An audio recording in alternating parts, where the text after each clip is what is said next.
Assalamualaikum Badai, selamat datang kembali di Guru Gembul. Aku akan nge-reaction video dari Guru Gembul tentang Coki yang curhat soal agama. Coki sebagai narasumber agama ateis, dan juga Guru Gembul yaitu seorang pengajar yang bakal mewawancari si Coki tentang agama.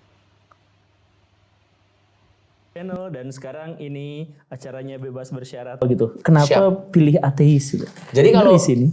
gua Pribadi ya, pribadi ya, gua pribadi. gua tidak menjadi spokespersonnya orang-orang ateis yang ada di Indonesia. Iya.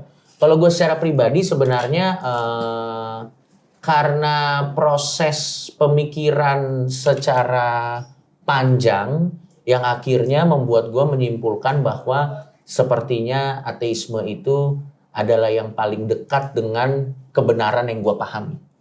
Maksud ateisme itu adalah penyangkalan terhadap kekuatan supranatural yang menguasai dunia gitu, atau gimana? Ateisme itu? Betul. Karena definisi ateisme gua adalah menolak klaim dari berbagai macam kepercayaan atau kepercayaan apapun yang mengatakan bahwa ada sebuah pribadi yang menciptakan kita dengan segala macam sifat dan doktrinnya.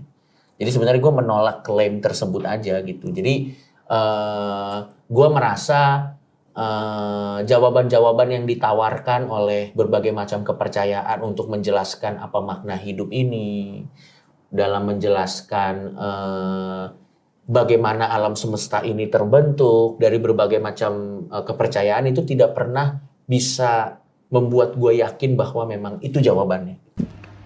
Kenapa ya si Coki ini nggak tahu kalau nggak percaya akan dunia ini dicipta dari gimana, atau tanaman, gunung, awan lah, semuanya tercipta dari suatu hal yang seperti diciptain Tuhan. Entah kenapa si Coki ini nggak percaya. Ini video ini gak untuk lucu-lucu, jadi jangan berharap walaupun Ya, ini nggak Coki ada. Pak Dede.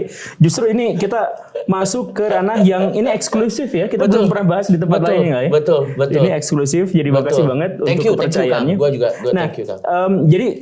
jadi penyangkalan terhadap satu pribadi tunggal Ya, yang dia itu menguasai semesta, Ya, yang dia betul. itu mengontrol alam semesta. betul. Dan penyangkalan ini muncul dari klaim gitu. Oh iya. Ya. Jadi kayaknya ini banyak orang yang kebalik ya kayaknya.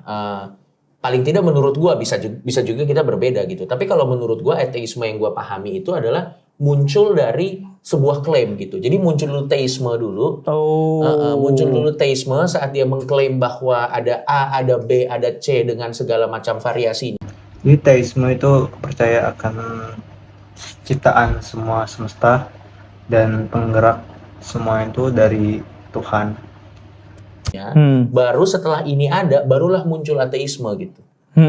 Jadi sebenarnya posisi gue adalah gue tidak merasa jawaban yang ditawarkan oleh para aliran-aliran atau kepercayaan ini bisa menjawab pertanyaan gue gitu. Oke. Gue lebih nyaman dengan ilmu pengetahuan yang umum yang memang dengan gamblang tidak pernah mengatakan bahwa jawabannya pasti. Dan itu memberikan penjelasan yang lebih masuk akal. Betul, karena artinya secara tidak langsung yang gue pahami adalah saat ilmu pengetahuan tidak pernah mengungkapkan bahwa kita mulai dari asal muasal penciptaan aja deh. Sebenarnya dari mana kita semua berasal ini, bahkan ilmu pengetahuan pun tidak bisa memberikan jawaban yang pasti. Iya. Yang ada hanya asumsi berdasarkan tebakan yang teredukasi, educated guess lah gitu. Iya. Apakah karena Big Bang, apakah karena apa, itu semua hanya kemungkinan, tapi kemungkinan yang teredukasi gitu, teori lah itu. Jadi kayak Coki ini mengatakan bahwa ciptaan dari Tuhan ke apa itu kan sebuah asumsi, bukan dari kepercayaan yang ilmu pengetahuan. Jadi itu adalah teori dari Coki Pardede. Justru karena ini adalah berupa kemungkinan, bukan sebuah doktrin, Itu dia. maka itu lebih masuk akal. Itu malah buat gue jadi masuk akal. Karena bagian ateisme juga ya, orang-orang ateis ini adalah apakah Tuhan ada dan tidak ada, perdebatannya di situ tanpa dia sebagai individu bisa memberikan sumbangsi apa-apa kepada masyarakat gitu loh. Oh, iya. Jadi dia terjebak di situ gitu.